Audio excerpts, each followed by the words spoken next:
Hi, I'm Kailee Rowlett Pressgrave. I'm president and CEO of Work With Your Hands, and we are so proud to be a sponsor of Power Women of the Trades podcast. You can reach us at workwithyourhands.com. Kelly at workwithyourhands.com is my email.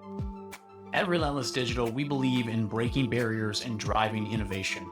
That's why we are extremely proud to sponsor the Power Women of the Trades podcast, supporting the voices and success of women in the home service industry. Together, we're creating a future where talent shines, regardless of gender, and diversity thrives. Join our journey at relentless-digital.com and always be relentless in your pursuit of excellence. This episode of Power Women of the Trades is also brought to you by Forrest Perry of Forrest Perry Digital Marketing. Want to generate more leads for your service business? Trust his team to deliver quality new customer leads and protect your brand online. Check out perrymarketing.com today. Hello everyone. We want to give a quick shout out to our amazing partner, Rilla, the game changer in the home service industry. Rilla's virtual ride-along software means no more physical ride-alongs. With Rilla, you can coach your team virtually 100 times faster and boost your close sale rates like never before. Don't miss out. Join the movement today and watch your sales soar. Visit rilla.com/PWT to learn more. Welcome to Power Women of the Trades podcast. This show is all about breaking barriers and changing the game.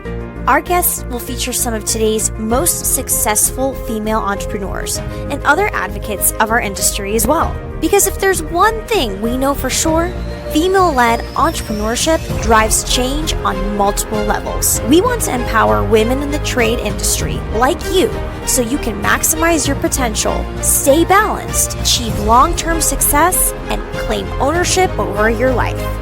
Let's get started. Welcome to Power Women of the Trades podcast. Today's guest has an interesting story that didn't start initially in the trades and actually was a little more glamorous than the trades maybe, right? So welcome to the show, Amy. Thanks for having me. I'm excited to be here. Awesome. So tell us about that.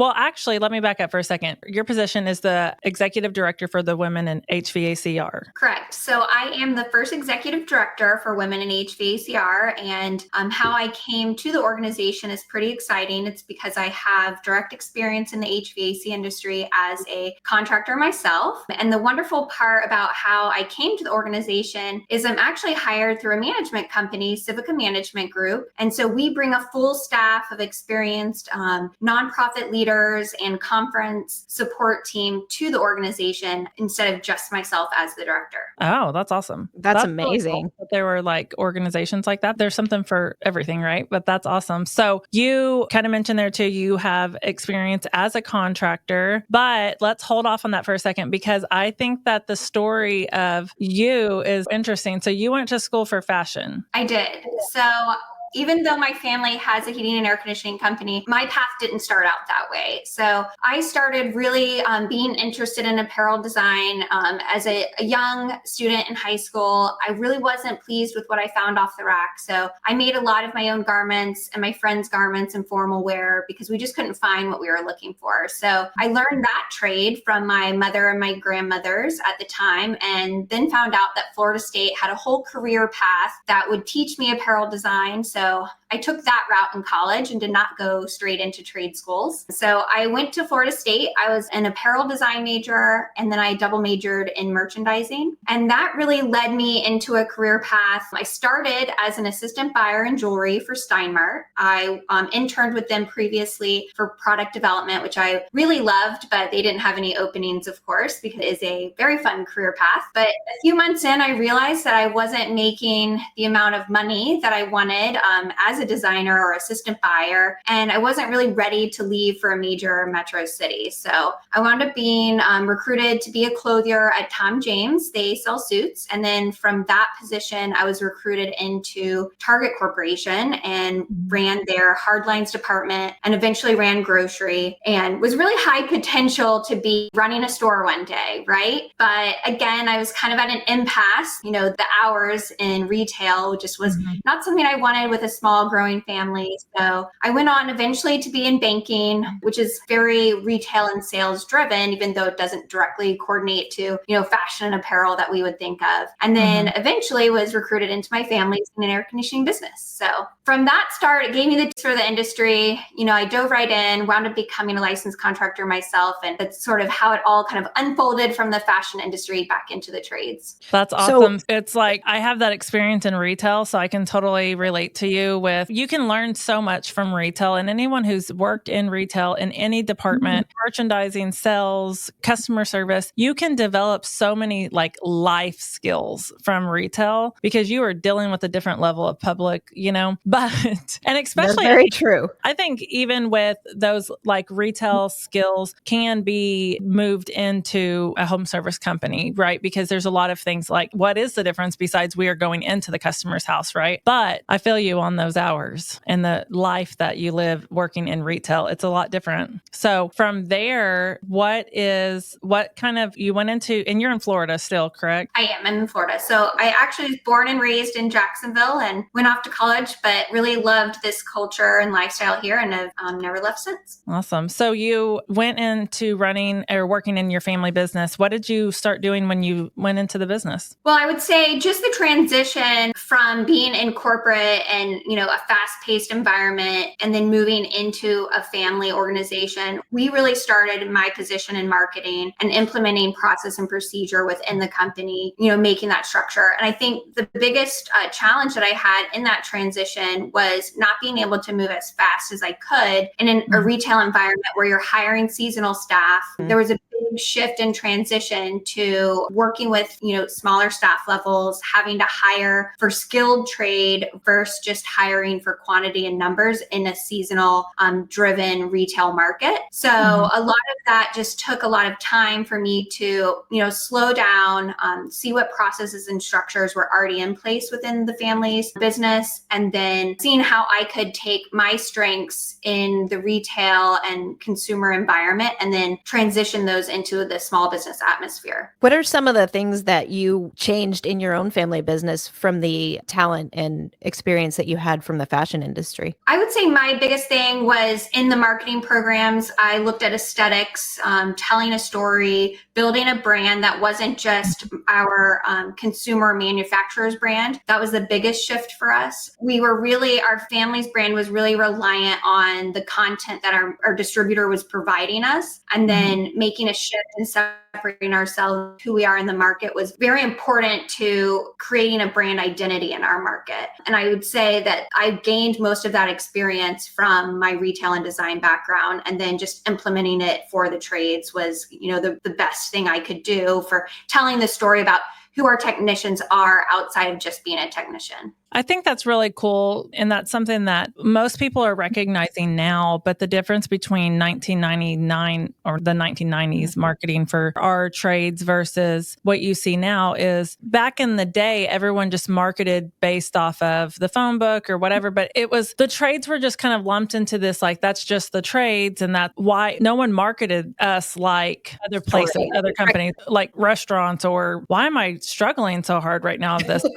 But the marketing, you can tell a story, you can show what you're going to do. But the marketing has changed significantly in the past 10 years for our industries. And it wasn't always like that. Yeah, I think previously in, the 90s or even early 2000s, it wasn't so much about brand recognition. It was just about the service that we provided in the trades. And there has been a huge shift with that in the last 10 years as far as the brand story and recognizable branding for the business. So what I think is intriguing about your story also, Amy, is you said, you did the fashion and the financing, then you went into your family's business. Most of the time, that is part of the story, right? You were in a family business, your husband's business, or someone's business, right? But normally people don't go get their contractor's license. So what led you to do that? That's a great question. Hang on. Let me back up and rephrase what I said. Normally, women in the trades don't go and get their contractor's license, is what I probably should reframe what I was trying to say, right? Maybe it was assumed. But Amy, I think that's really cool about your story, though, is that you had the fashion background, you were in merchandising, you get into the heating and airspace, and then not always do women in the heating and airspace go on to get their contractor's license. So what led you to do that? Well, I would say there's one leadership skill I learned in working for Target was that I need to understand every role that I'm going to lead. So when I was there, I had to learn how to be a Starbucks barista. I had to learn how to decorate cupcakes. I had to learn,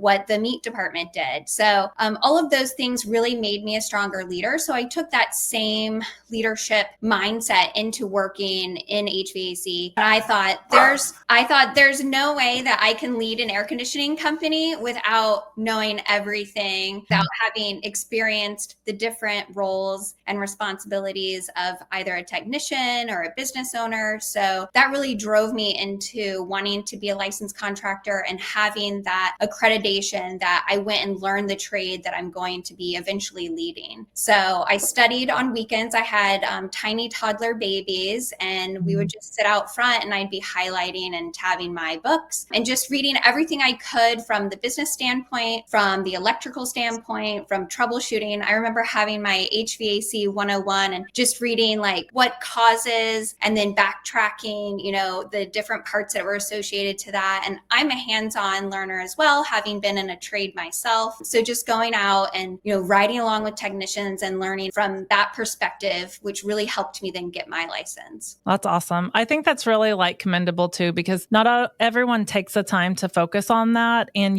there is a lot of value. I've been in the HVAC world for 11, 12 years now, right? But I'm still learning plumbing and electric. And I often speak more HVAC than I do plumbing and electric. And then I get in my head, does my team feel like they're just as loved because I don't know, whatever. And so, but we all think about that, right? And we want to be relatable, and we want to know that our team, our manager or owner or leader knows what the heck they're talking about when they say something. So I think that's really cool that you took the time to do that. It inspires me too. I don't know, 5-year apprentice and I can test. I'm maybe not necessarily scared of it. I just haven't prioritized it. And so that inspires me to do that. So thank you for that. But you're welcome. And you definitely have to put it on your calendar and make time for it. I would even calendar what chapters I wanted to read on what Saturdays or Sundays, because I was still working full time and raising a family. But I would say the female perspective, I felt like I would be taken more serious if they knew I was licensed and I had done the legwork to learn the industry and didn't just show up as, my father's daughter, right? I needed to earn my place at the table, and it didn't bother me that I had to put in the time or the effort. It was something that I wanted to do for myself. And then I knew that when I went into a room, I had the education behind me and I wasn't just saying something that was pretty to hear or exciting at the time. I really had put in the groundwork to have the knowledge behind what I was going to suggest, especially when taking your family's business to a new level or going in another direction or adding a new product line. It just helped me be able to have those conversations. Most businesses' online presence is boring. And by being boring, they're losing out on potential sales and customers. Being interesting and exciting is what draws customers in and gets them to buy from you. But it's hard to be interesting online when you're focused on running your business and taking care of your customers. It doesn't have to be this way. We have the key to unlocking the solution to your problem. Kee Hart Marketing can help take your business from boring to brilliant on social media. We can vouch for them. They run our podcast socials. If you want to have a strong social media presence that allows customers to know, like, and trust you, connect with Kee Hart Marketing at keehartmarketing.com. For sure. Well, and I'm sure your team probably had a lot of respect for that as well. I know that if you can speak their language, they're going to feel that much more respect for you coming in as a new leader. Of course. And then a lot of, my experience was technical study. So I still rely on them to be the experts in their field, having practiced it year over year, right? I'm not going to jump out and be the expert in troubleshooting or problem solving, but then they at least knew that I had put in some time and thought behind it. And I'm I'm not just leading them astray or throwing them in a hot attic, just, to torture them, I'm sure is what they think sometimes. Right. I would even say it made it easier too when I did in-home sales, because I would let them know I was another contractor and, I wasn't just there to sell them or pitch them, that I had that background to rely on. That's awesome. So what's up with the family business now? Is it still a thing, or how's all the transition now and, women in HVAC and all that you do? Yeah. So there's two levels to that. There came a time in my career where I became more of an advocate and wanted to take that route. I've worked with nonprofits for the same amount of time that I've been a licensed contractor and been in my family's business. And so my career path was taking me, outside of the business more than in. So that's where I kind of was pulled. But my husband and my father still work in the business, but they have merged with another family business in our area. So I call it the ultimate career path for my father, that he was able to sell his company and take it to the level that he wanted to have it at. And then I was able to pursue the desires of, my heart, but then still stay in the industry. That's awesome. And I think that that's really cool to show what's next. Because I think sometimes in businesses, when we talk about career paths, we think, if you're not an owner or even a manager at any point, you kind of think, well, what's next? And then there's only so many spots, right? There's only so many places that you can go inside the company. And I think we often forget what's possible outside of the company that might not be a competitor or another heat and air company. It's in organizations like you're in, distributions at, there's so many different levels of our industry that working inside of a business can just propel you into, and maybe wasn't even on your original. I would assume that your original goal wasn't to be where you're at now. That's correct. So originally my career path, once I joined the family's business, was to eventually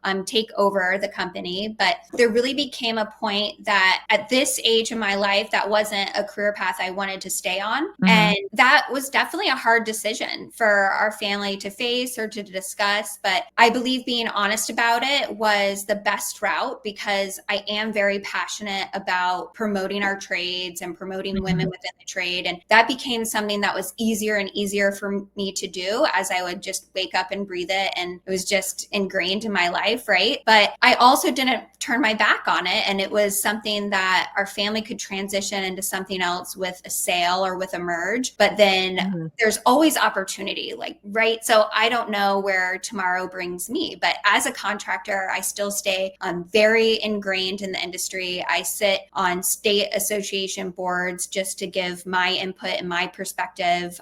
We talk with local leadership in the state of Florida on changing laws and regulations that support the trade, support both homeowners and construction workers. All of that is still very important to me. So I can always be a business owner, or I could lead other organizations. But right now I'm very happy with being recruited into Women in HVACR and kind of building on the expertise of the women that came before me and bringing them together just to make them stronger leaders here in the nation for women in HVACR. That's awesome. What do you think is to come with Women in HVACR? Well, I think there's lots of exciting things coming down the path.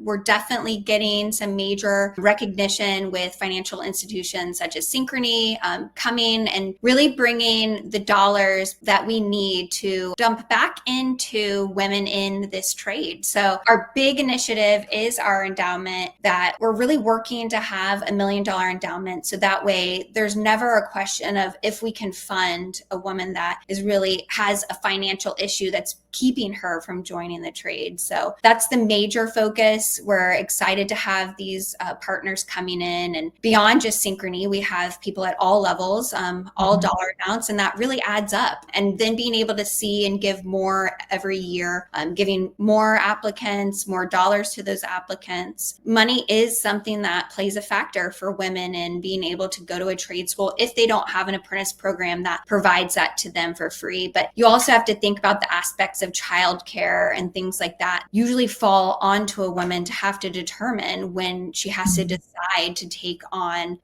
learning a trade while actively working. And our trade really requires that. You need that in the field training while you're studying. So that way it just, goes hand in hand. For sure. If you were talking to someone who maybe is listening and they are not actively, or they're not a member of Women in HVACR, maybe they are a member and they're not very active, what would your advice be? Because I think through the last couple of years, what I've been able to recognize through the organization is there has been a lot of change and growth of availability of doing more. So I know you guys have some meetups and it's more than just the conference yearly, right? So what advice would you give to a new or prospecting member? Yeah, I would definitely say if you're new or unfamiliar with the organization is really to try to get plugged in. Education is really one of the main pillars of our organization. So we want to make sure our women and girls are educated about possibility, as well as things that can help promote them in the positions they're in. Our Friday calls are a very big first step for that. So every Friday we have a members only educational call. Our